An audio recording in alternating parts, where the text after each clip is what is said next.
Hey everyone, it's me, Morgan. I wanted to introduce you to our new sponsor, Bookshelf Plus. If you're like me, you like to listen to your podcast in your car. Podcasts are perfect for my morning commute, but what do you do when you have a road trip and you need something a little bit longer to listen to? Well, with Bookshelf Plus, you have access to every audiobook Deseret Book has ever released. So regardless of what you're in the mood for, buckle up and let Bookshelf Plus keep you company on the open road. You can try Bookshelf Plus for 30 days free right now by visiting deseretbook.com/allin. Again, that's deseretbook.com/allin. Happy trails, y'all. Olga Campora felt numb to religion. Growing up behind the Iron Curtain, she believed God existed, but what it meant for her personally, she didn't even think about that until she was introduced to the Restored Church. In her 1997 book, Saint Behind Enemy Lines, Olga wrote, "No fence, not even the Iron Curtain, can limit God." So how did she find the gospel in Czechoslovakia? It's a story you'll have to hear to believe.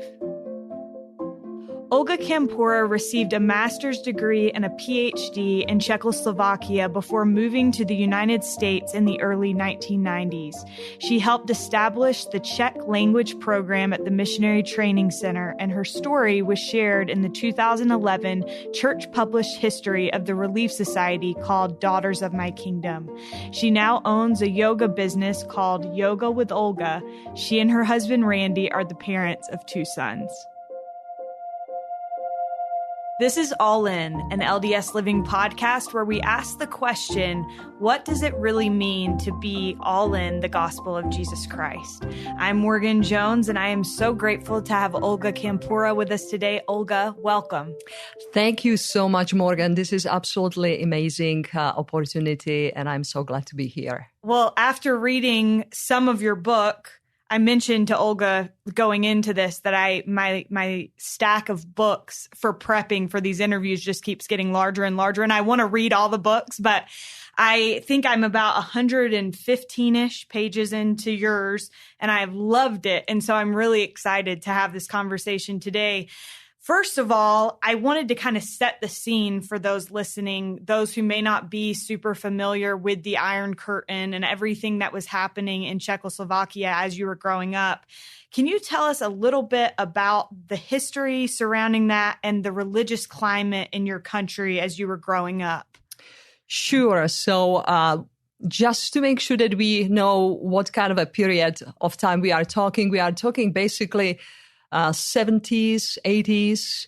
And so talking about a climate, about, religious climate, of spiritual climate, I was just thinking about it when I, had this question that you said that you would ask me. And I was just thinking there was actually no climate. I would probably describe it as a constant tornado warning living on an orange coat, So, there was really no such a thing as any climate because all the religions were quite persecuted. And so there was basically no public talk about God or about any religions. So it was almost like a taboo topic. Interesting. And people would be, of course, very, very worried, to even mention that they believed in some secret in God. Wow.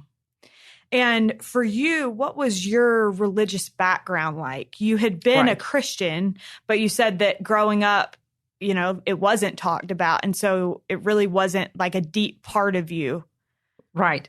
So I have to go back to my grandfather on my mother's side, whom I never met, but I always heard about him and what an amazing individual he was. He was a Catholic, and in his 40s, he was quite disturbed what the church was doing, the Catholic Church was doing. And so he left the church and joined a Protestant church. And at those time, it was quite a big deal because he was just publicly pronounced as an apostasy. And so that was a big deal. And he came from a little town So it was really interesting when my mom talks about, his dad and that type of change, in his viewing of religion, that they lost a lot of friends, because they felt like he did something that was completely terrible. So I really did grow up with the Protestant background. My father was Catholic, but it was more, whatever I experienced as a child, it was more from the Protestant religion background. Okay. And is Catholicism the dominant religion there in Czechoslovakia? Somehow I would say yes. There's also quite a lot of Protestant churches. When you would go more to Poland, it's very Catholic. Okay. But yes, I would say that we are kind of half and half, the Czech Republic. Okay. Interesting. So in your book, you describe that you had become somewhat numb to religion despite never subscribing to the communist regime. Can you kind of describe, I feel like that's a feeling that probably many of those listening have never felt. So how would you describe or put that into words? I would just use this kind of little description. So when I think about numbness, I think about dentist. When you go to do, some work, that you will get numb in the dentist's office, and it takes some little while to just get back to your normal, sensation of what's going on in your mouth. And so numbness in that type of a, sense and a religion, I was thinking, the climate was a daily injections of just a great lies about God. There was a saying that, people, only a blockhead would believe in God, or a religion is the opiate of people. That's what I was growing up with. So when you have the daily injections of thoughts that try to sabotage any feeling, not only about religion, but spirituality or God, those are those little injections that you get. And even if you don't like it or don't believe in those thoughts, but you don't have anything on the other side, it will get into your system. So you will somehow get that sense of numbness, toward religions. My first encounter, besides going to a little Protestant church, was this big church in my hometown. It's a Catholic little chapel. And whenever I walked into that place, it was just always so dark, and so my feeling about the religion in general in the beginning, I just felt that there was just so much of like darkness there, and there was nobody there sitting in pews, and so you walked into something that was like a catacomb, something that just like nobody is living there. Like, how is this about God? Or if we talk about religion, like, where are the people? What is it about, Why would I want to be a part of this? Right. Yeah. So it's like why would you even want to be a part of that? Olga, I love the analogy that you gave about the dentist, because while many of us have never lived in a communist country and cannot imagine what that would be like, hopefully all of us have been to the dentist. Unfortunately. And yes. Unfortunately, I hate going to the dentist, but I think that feeling of numbness is something that we can all relate to. I wondered if you would be willing to, I think you do a great job in the book of kind of introducing people to who Olga was at this point where you started to come in contact with the church. Can you kind of just tell us what you were like, if you like go back in time and think about yourself and what your personality was like, just to kind of set the scene for those listening? Wow. So as growing up, I was, like a tomboy. Okay. I really loved climbing the trees, and I was always interested in nature and reading books. And dolls were always sitting, like Mom remembers, somewhere, on a floor, never touched. You and I have that in common. That's great. And so I think that as a kid, as I was getting into those, what I would say now, not as a kid, but as I was getting into teenage years, there was a growing desire within me to learn about great people who were in the world doing some really amazing stuff. And I think it was just that quiet leading of the Spirit to really find about God and about Jesus Christ. Because there was something in me to look for somebody who did accomplish something so amazing, and I wanted to be somebody like that. Like, I wanted to make a difference, in my life and in other people's lives. So I started reading a lot of autobiographies at that point, and I just loved Einstein, a lot of different philosophers, and I started also reading about different philosophies and religions, at that point. So I think that especially in those teenagers, I can see how I was really hungry and a sponge for learning about what this life is really about. And I never was afraid to ask, at home or just, with people that I, trust them. But there was just such a isolated opportunity to get real answers, because there was only a certain literature who you could get in a library. There was only a certain amount of information that you would get about even certain, type of religions. There was always this limited amount of information. So I think that I would describe myself as a teenager really searching. I really wanted to know what the life is, about. Yeah.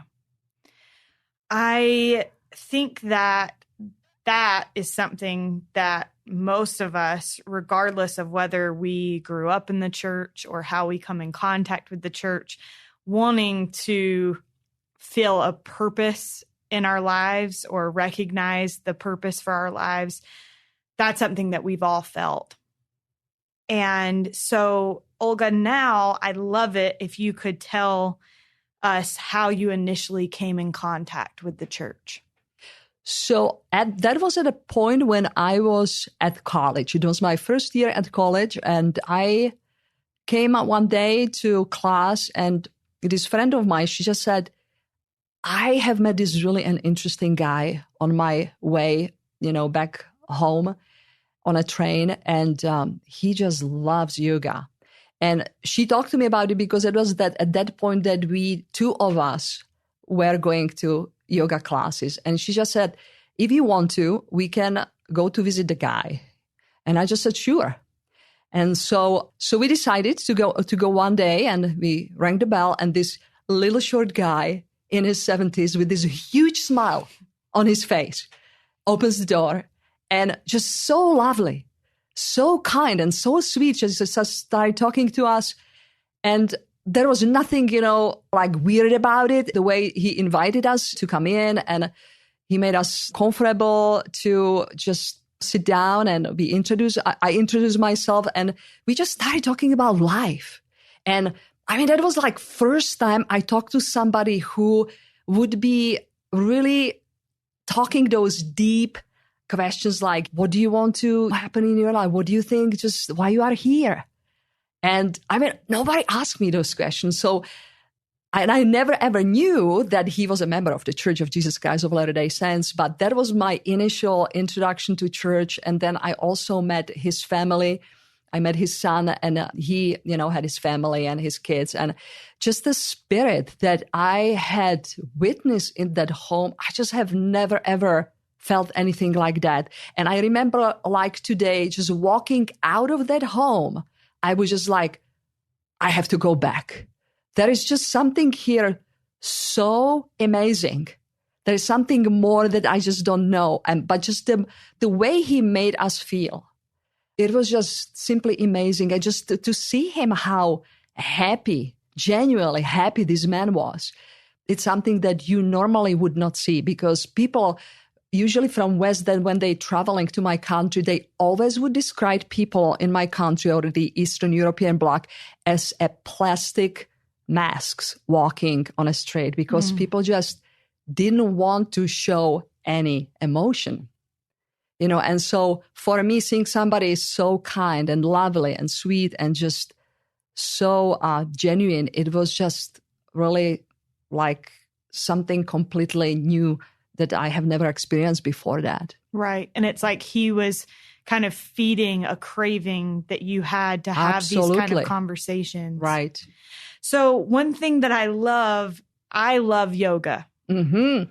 I just went this morning. That's two of us. Good. Perfect. So I think that it's so cool that your conversion story involves yoga. And I feel like for me, yoga has been something that's really helped me connect with God. But I think sometimes because of the history of yoga, we think of it as like separate.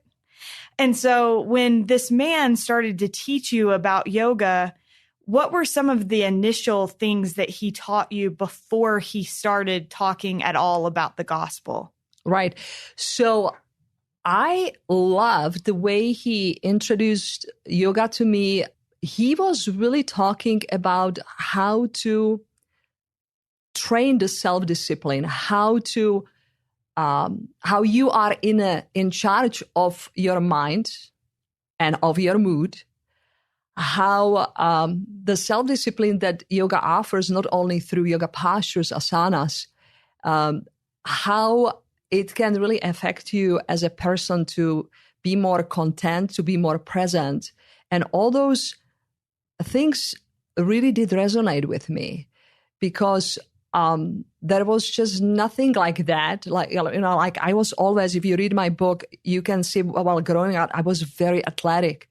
I was competing in swimming, fencing, running, all that stuff.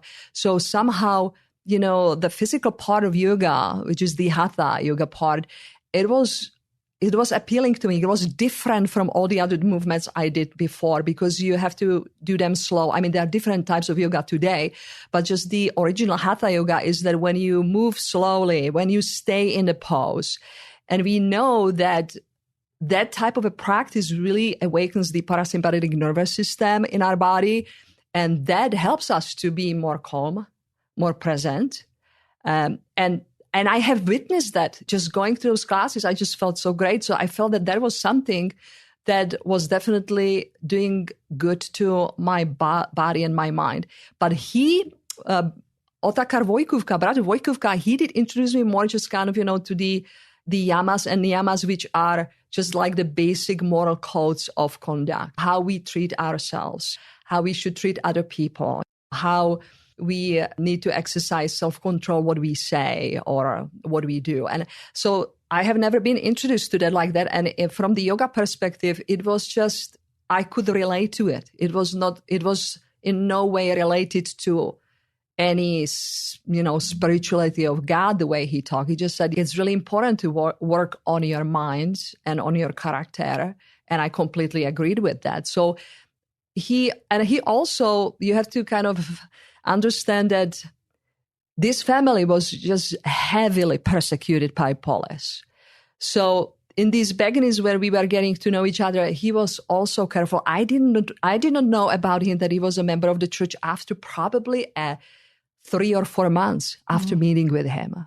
So just to answer your question about just kind of the yoga, he started very slowly with me and mainly focusing on, how to cultivate positive mind, how to be more present to, what is happening around me and how to think positively and just how to know that you are the captain. I remember that he always says, you don't want to live like a boat on the ocean that just whatever wind comes, that blows. You are the captain of your mind. And I love that. I realized yes, that's true. I can change the direction of my thoughts. And this was very different than what you had. Oh, absolutely. Nobody taught me anything like that. There was just no such a thing even to just talk about mind in general, or because the way the communist system is, it was brainwashing. It was only one way to think, one way to explain things, one way to live, one way to do things. Yeah. So this was very different because somebody told me, hey, you are in charge of your mind, nobody else. Yeah, that's so cool. So then at some point, this man who, when you said his name, I was like, holy cow, that is a long name. But he eventually told you that he was a member of the church and that he he had found that one of the best ways to open someone's heart up to the messages of the gospel was by introducing them to yoga. When I read that part of the book, I was like, mind blown. This is so cool. Very different, right? For you, what was that like? How did that conversation go? And then how did you feel a desire to learn more about the church? Right. So it's really interesting, the journey he took with me. I just want you to know that my first spiritual or religious meeting was 3 people. One was a person who was a knife eater and fire eater. It's just like a circus guy. Okay. The other guy who was in that little group was a guy who was just diagnosed with cancer. And I was the third one. I was the only one who survived. So as the meeting went, either one of those couldn't make it. And so I was the one who was continuing coming to these classes. I mean, it was in his home. It was in his living room. And we just simply talk, And so he started actually with me with yoga book. It was from... I don't remember now exactly the title, but it was from Swami Shivananda, and it was a book about general, what the purpose of yoga is. And so I would be reading things, and we would meet, and he would say, well, what kind of questions do you have? And so as we progress, of course, the discussion came more to spirituality and to God. And I realized at that point, although I was somehow growing up in a belief of God, that it was not there. I just had so many doubts. And as I was asking a question about God, I kind of could see from the questions that I was asking, Bratr Vojkůvka, that I was complete atheist. And he was making fun of it because I did tell him that I think that I believe in God. And just as well, everything what you are kind of the way you are answering me, that's kind of... It's not matching up. No, it's not matching up. So he went a little while with me with this, and then he introduced me to a book that it's called A Skeptic Discovers Mormonism. And it was really an excellent book for an atheist mind person or somebody who just doesn't have any background about God. Mm-hmm. And I totally fall in love with that book. And that book actually was the reason why I started really being serious about the religion and about God. Then one thing was because, the book talks about the church. So my question was like, I just love all what this author is saying about God, but why is it religion? I just don't like that part. And so then he gave me actually a book, and it was from Witzel, and it was about, like the priesthood is governed at church. And that blew my mind. I was just, this organization is absolutely amazing. Like they think about every single detail of a heart and mind of a human. And so that really, as I was reading the book, I was just like, I want to meet these people. Where are they?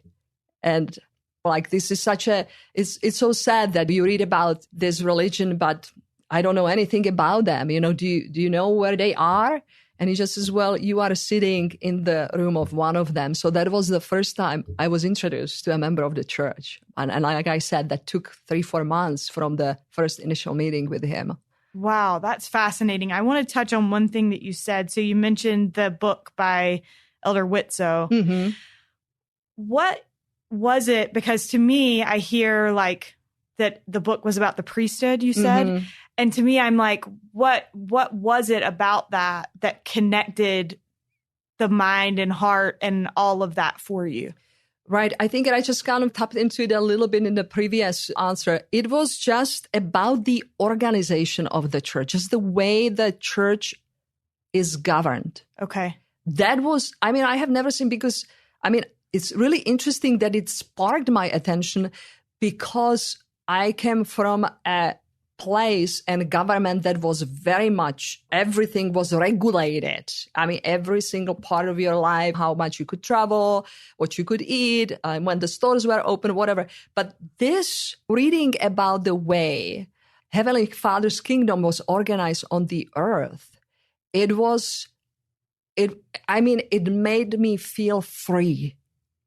it made me feel free when I was reading how things really were organized from not only from the primary to the other organization, but what they did, how they help people to feel, because I have never gone through any education that they would be asking you how you feel about things and how do you feel the Holy Ghost? What does it mean? How do you understand God with your heart? I was not never ever growing up feel and what does your heart say? Everything was based just logically. This is how you think, this is what you do. And so reading that, it just came so also apparent to me how that was connected to people to really experience joy and love and freedom and happiness in their heart. And so I think that was just, like that underlying spirit that I have felt just reading that book. Right. And so then as you began to learn more about the gospel, what led up to your being baptized? Mm-hmm. So as of course I was reading these church books, I mean, they were not like church books, but they were authors, who were members of the church. And so I came across the Book of Mormon. And I just said, what is that kind of, what is that? Or I was kind of reading about Nephi, we would pronounce, not Nephi, Lehi. That's how you say it in Spanish too. Right? And so I was just like, I had a very limited knowledge of Bible and I was just like, so I was flipping through the Bible at home and I couldn't find these names. So I was like, I have to ask Brother Vojkovka who these people are. And I kind of see today just kind of this big smile on his face. And he just says, well, they are not in Bible, these people. They are in a different book. And so that was when I was introduced to the Book of Mormon. And it was really, really interesting to me because I was so excited about that book. And when I brought it to my dormitory, I was at that time a college student, and I opened it and I started reading it. It just was really first hard, difficult for me because I didn't have any background or the history, the Bible and all that. I mean, so it was kind of hard. But then I kept reading and I came to this verse in 2 Nephi 2:25. So for all those listeners who went through seminary, you know that this is a scripture mastery, right? Do you remember what this one is? Adam felt that men might be and men are that they might have joy.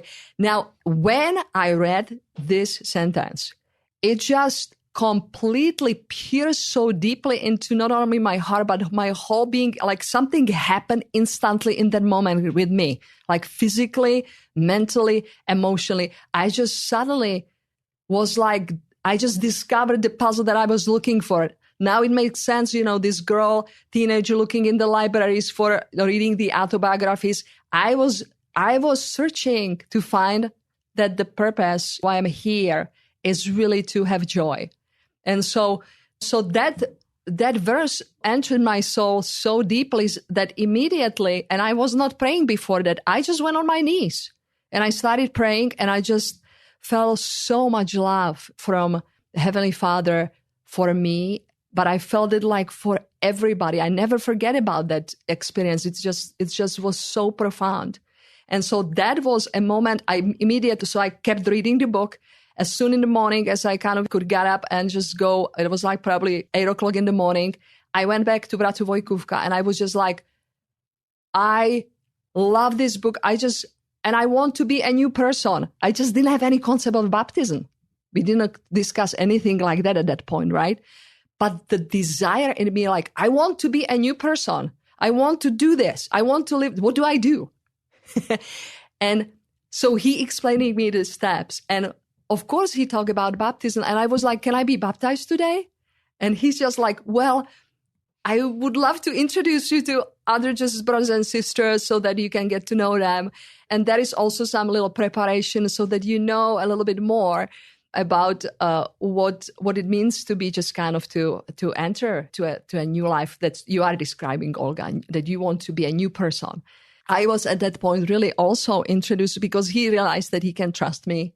And so he invited me to come on Sunday to the little church meetings, and it was in his home. And when I walked in, there were like probably 7 people, and all of them were like these old people, like over 70 years old, 80 years old. And I'm like, Bratu Vojkůvka, is this religion for old people only? And so you're like, one of these things is not like the others. Right. And it's me. And so he said, well, it's just, no, it's not like that. But unfortunately, what has happened is all of their kids, they really cannot live here. Most of the kids of these members were people who had to leave the country in order to worship, God openly. Because at that point, we are talking really now those 80s, 90s, the church was still, it was not recognized. And so a lot of these members, these old members, they were questioned by the police. If they got a card from Salt Lake, like postcard, immediately they had to go to the police. And who is this? Who wrote this, card, So I kind of then realized also the bitter reality of just not only my church, but the religion in general, that just I realized how actually religious people in my country were persecuted. And it was a new thing for me. I never knew that. And just seeing that, but seeing just kind of how sweet and how strong these people were and how they really hold, to the faith, it was inspiring. So that was how I came to the first meeting. And how long after that were you baptized? And I was introduced to one of the brethren who was member of the little branch presidency there, and I started taking the discussions with him. And what was really cool, I just didn't know, I was just so nervous because I thought that I will be questioned. So I was studying just kind of the Bible, studying the Book of Mormon for my first missionary discussion. And I was so surprised when I just, came to his home, to his family, and he started the meeting with a prayer. And it was the very first time in my life when somebody prayed for me and for my heart. I have never, ever had anybody to pray for my heart, to be able to be opened. He prayed for the feeling of the Holy Ghost, that I will be able to feel things that are really important for me to experience that day, that I can, be able to be, opened to things that, we will be discussing. And just that prayer, it was just so cleansing to me. It was just really coming home. And then, of course, we just kind of went through all those discussions that we had. And then I was prepared for the baptism. And this probably might be your next question. I will just leave it up to you because that was quite an extraordinary experience, the baptism on its own, because it's something that most of the members of the church in a free world don't experience. Yeah, go ahead and tell us about that. So, of course, we know that the church was not recognized publicly. Mm-hmm. And so we had to, first of all, I was ready for the baptism. It was around March. And I really wanted to get baptized. And they just said, well, we have to wait until the water is warmer. And I'm like, no, we have to do it now. I will be okay, as they explained the process. But regardless, we waited. We waited until July 11, which in Europe, we have name days. That was my name day, but it was not kind of planned for that. It was just happened on the day. And it was, so we are talking, it's dark, 10 p.m.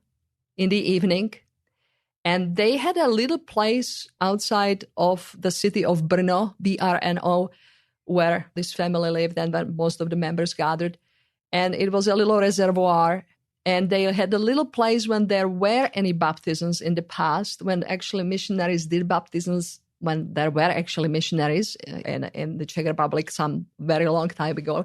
So they had a place, and we came to this place, and they were like, I could tell that something was going on that was not right, because I could see how the members became kind of like nervous.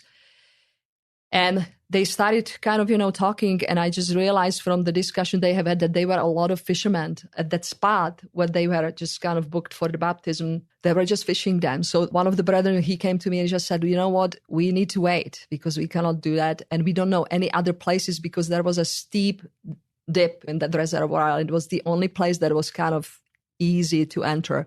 So he just says, we will be waiting. So we waited and waited. We waited for 30 minutes, an hour. And I just started like being nervous. I was like, maybe I'm not ready to, maybe Heavenly Father just kind of realizes that I am not ready to do this. Not so much questioning like, should I do this? Rather just, Heavenly Father probably just kind of thinks that I'm not ready for this. Maybe I just don't know enough. Maybe there is something more that I have to do. And what they just kind of did after an hour or so, we gathered, and one of the brethren said, I think that we really have to pray and see if we can do it today. Because if they don't leave, we might need to just kind of, pick a different date. So we all of us knelt down, and one of the brethren was praying for make it possible for me to be baptized that evening. And within 5 minutes, these fishermen started leaving the spot. It was my first miracle. It sounds so simple, but it was just, to me, it was just so profound. And so you can imagine how absolutely ecstatic I was when I walked out, from the water. I was just so happy to be able to be baptized, to be able to go to the water and then just walk out of the water. And that was also the first time when I was driving with a car with the other members of the church and heard first the tabernacle choir. I've never heard it before. And it was just like, I felt like I was just floating. I just felt like I'm not even on earth because I'm in the spirit of the tabernacle choir. It was just so amazing to experience it. I just never, forget about it. And it was one of those very unique experiences that I have had that really have stayed within me for the rest of my life and eternity. It was just such a privilege to be able to be with these people who were so courageous to take me to the reservoir and then patient waiting and praying for me to be able to be baptized. And I was actually very first young person who was baptized after almost 40 years. Wow. I was the very first kind of young person. At that point, I was really young. I was about 20 years old. It's amazing. My eyes are like leaking over here. It's very embarrassing. But Olga, after that, you continued to meet with these members of the church. Mm-hmm. You had desires to share the things that you had found, but there were dangers associated with being a member of the church and with sharing your faith. Can you tell those listening a little bit about that? Right. So right after I was baptized, I felt such a great desire to share it. Not that I was taught, I was told like, every member should be a missionary, right? There was such a desire for me because what I had experienced, it's just I knew deep in my soul, this is true. This is what I am living. This is true. This is true that I was looking, my whole life. And so I wanted to introduce that to my friends and also my family. And as I talk about it, especially Bratř Vojkůvka, I just said, we have to find a way to do that because, of course, at that point, I just knew that the church was persecuted. And he just says, this is what we do. And this is why you actually came to my house and learned first about yoga, because most of our missionary work is done just helping people to live a healthy life and sharing what we can publicly. Mm-hmm. And yoga, to some degree, was allowed to be practiced. And so that was their doorway really to talk about positive values of life without mentioning the church or the Book of Mormon or even the Word God. So I started teaching these big yoga classes. So I got certified. It just is like, you have to start first teaching yoga, and that will be your way to just start sharing what you believe in. And what was amazing was that each Friday I would be driving from college to my little hometown, and I would have classes that literally there were like 100 people in a class, and I would teach like from 4 until 9 p.m. So I had about like 4 courses, and it would be every Friday. And what was really interesting, what he told me, the way you have to do it, it's just, of course, I did poses, yoga, asanas, we did relaxation, But always in the end, he just says, you have to give like little fireside. And it just kind of can be like 5 minutes thing.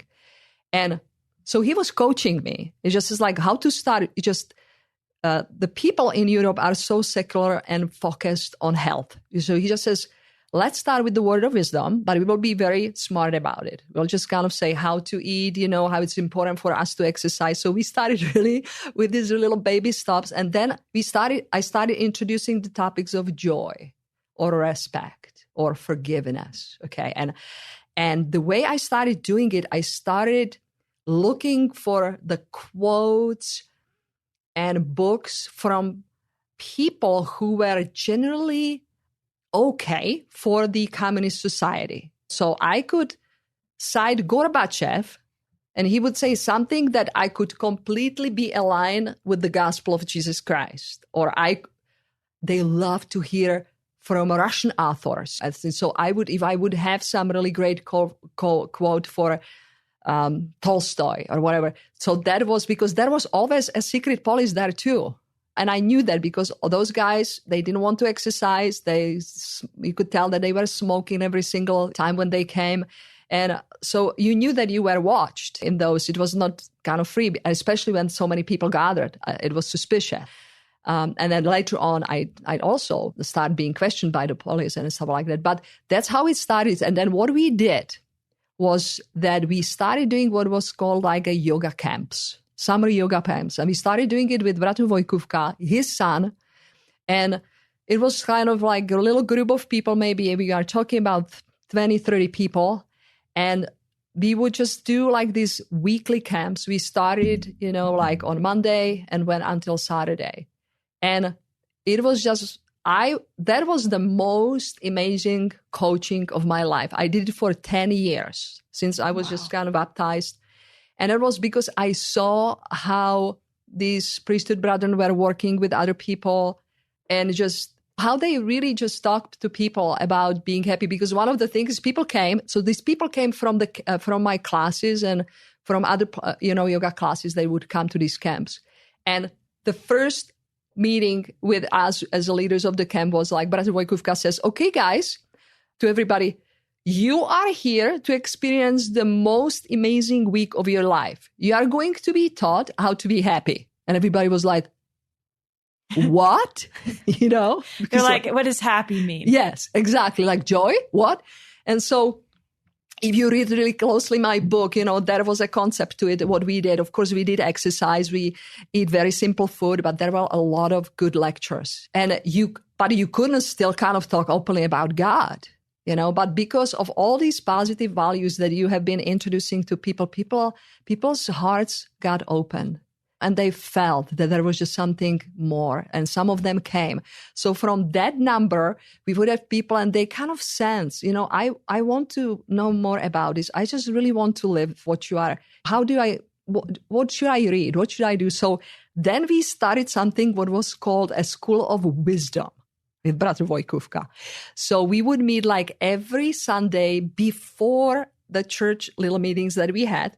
We would meet in his house so that was a smaller group, right? From these 150 people that I would be teaching yoga every week to these little camps that was like, we are talking about maybe each camp is 30 people or 20 people. So, and then from there, like 3-4 people would come to School of Wisdom. And that was the point where he started introducing really the concept of what does it really mean to believe in God? Who is he? And how we can communicate with him. And that was just so new to people because even to me, when I was first introduced to the concept that actually Heavenly Father is talking to you, what? Like there's a God who actually is interested in me to communicate with me?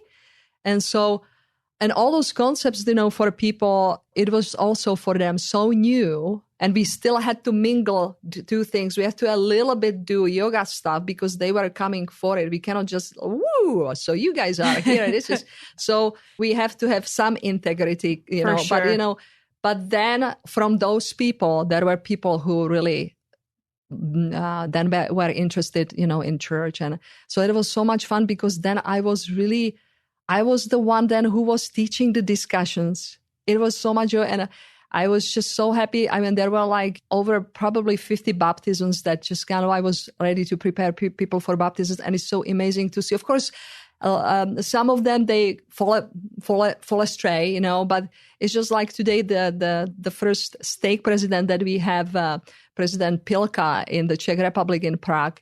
I remember he was the very small group that I was teaching in my hometown. It was 4 people, and all 4 of them are people who are just active at church, doing beautiful things, just kind of for church with translation of the Book of Mormon and many other kind of, you know, beautiful things.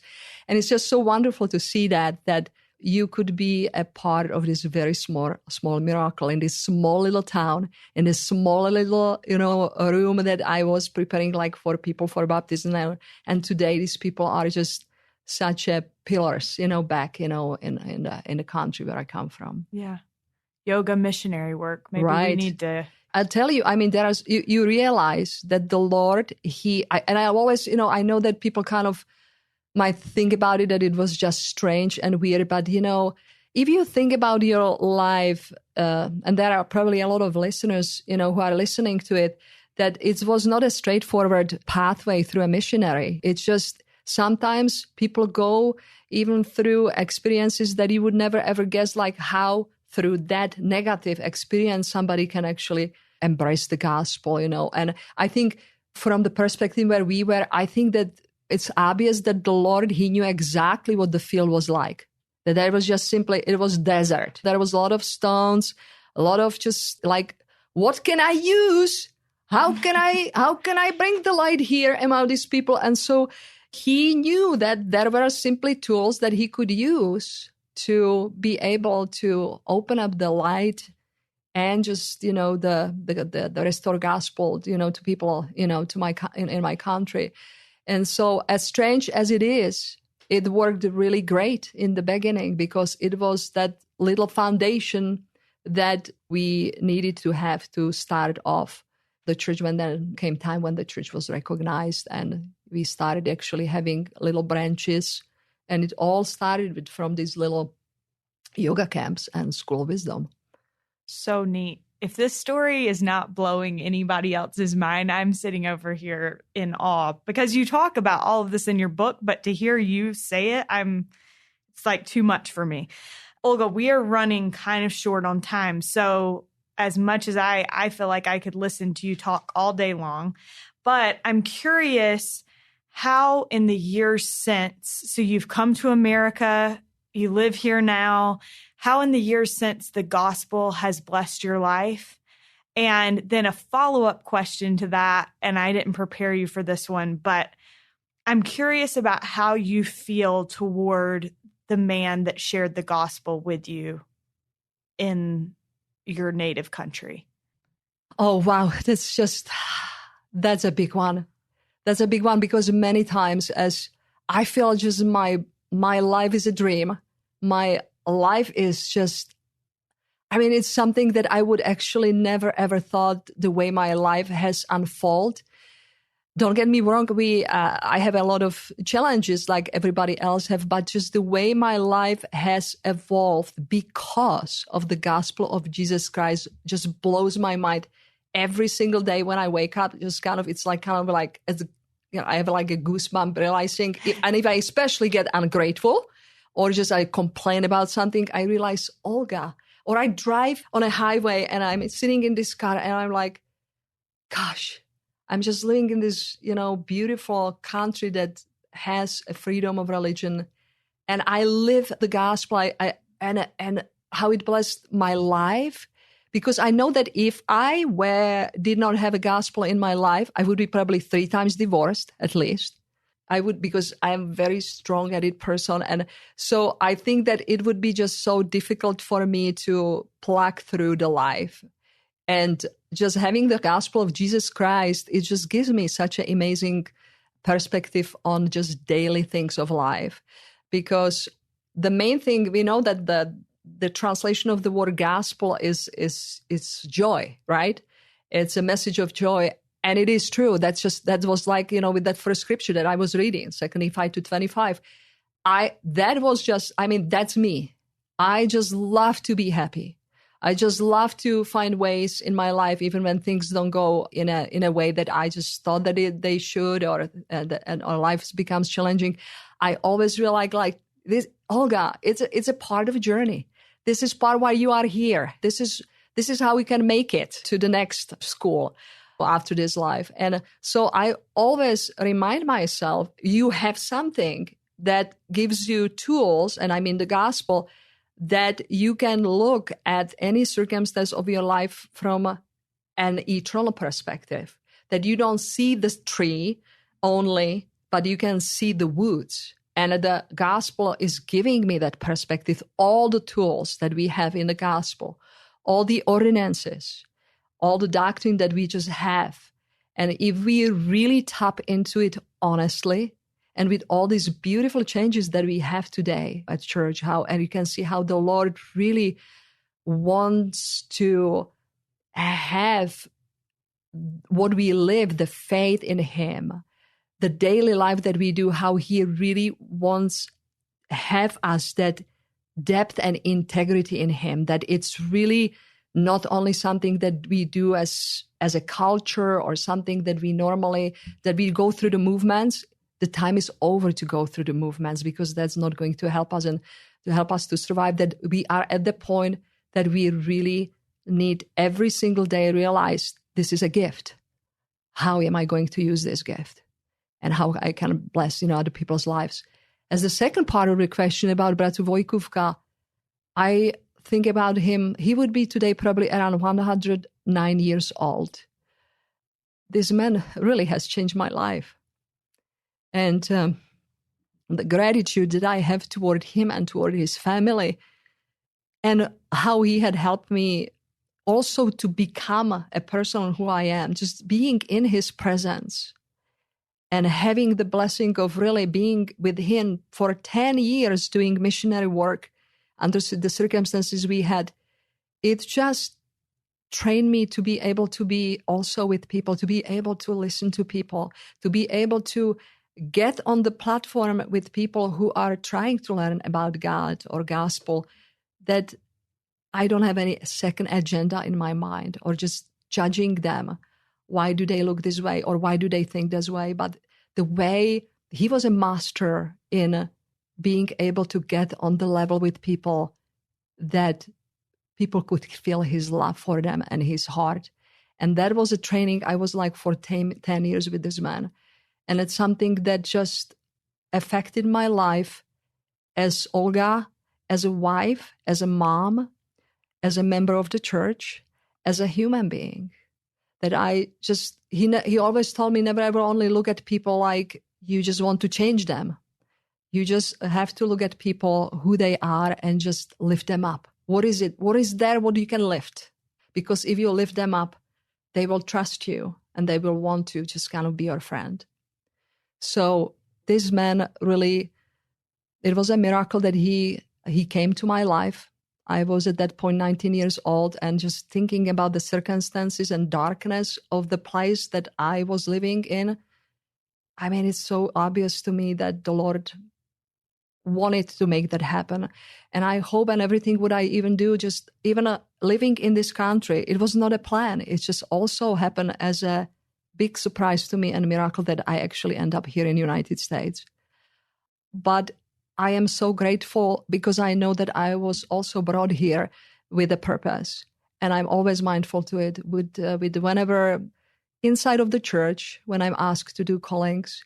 I was 4 times Relief Society president, and all the time, each and every time when I was called, like, there are people who are much more qualified than I am, But there was something in me like, the Lord wants me be out there because he wants to. Okay, so I'm not going to question it. And it's just, and he has been stretching me. Oh my goodness. Heavenly Father has been stretching me with the callings. It's just never break, never ever break, until even to this day.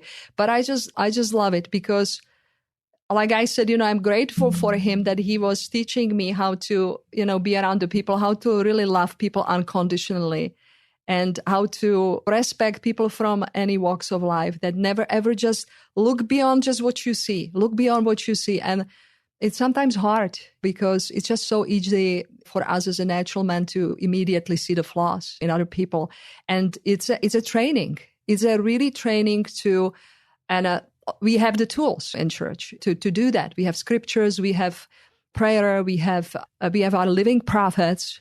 We have so many resources to be able to do that. But I don't think that most of us really exercise that quality, not to have the judgment, just look at the people. He is a man of God. She is a woman of God, and treat people like that, even though they just completely look like nothing like that, concept. Yeah. Olga, I feel like we've hardly scratched the surface of your story. And so I hope people will, is your book still in print? My book is actually available as an ebook, so it can be on a Kindle, or Desert Book just offers it. I believe that there are copies if people want to. I know that it's in a soft print now available. So people can really find it. They can find it on Amazon or different places. But yes, it's available. And like you said, Morgan, we just only hardly scratched, the surfaces. For sure. The last question that I have for you, Olga, is the question that we always ask at the end of this podcast. And that is, what does it mean to you to be all in the gospel of Jesus Christ? I would answer in one sentence. And that is, my dear friends, don't be afraid to take an imperfect action. And what I mean by that is that many times, especially as members of the Church of Jesus Christ of Latter-day Saints, when we do something, we just want it to be perfect. And I totally get that, because all of us, we strive with that. But I have learned through my life how really important it is not to be afraid to take the imperfect action. Because it is by doing things that we really learn. And even when we fail, failure is actually really good. And I have failed many times in my life. If you read my book, you will see that. But I am so grateful for those failures. And I'm especially grateful that I was not afraid to do something and not to be good at it. And then actually that became like a doorway and a blessing to something that was much larger than I would even just kind of, dream about. So that's what I would just, especially to youth, but everybody, just don't be afraid to take imperfect action. I have tried it, and it's a beautiful thing. I think that is so interesting, because to me, that kind of sums up why I love yoga, is that for me, it is very imperfect, but it stretches me, makes me step outside of my comfort zone. And so, Olga, thank you so much for sharing your story with us today. I appreciate it so much. You're welcome. And thank you so much for all of you who have listened to my story. You can read the rest of Olga's story in Saint Behind Enemy Lines, which is available for purchase on DeseretBook.com and through Bookshelf Plus.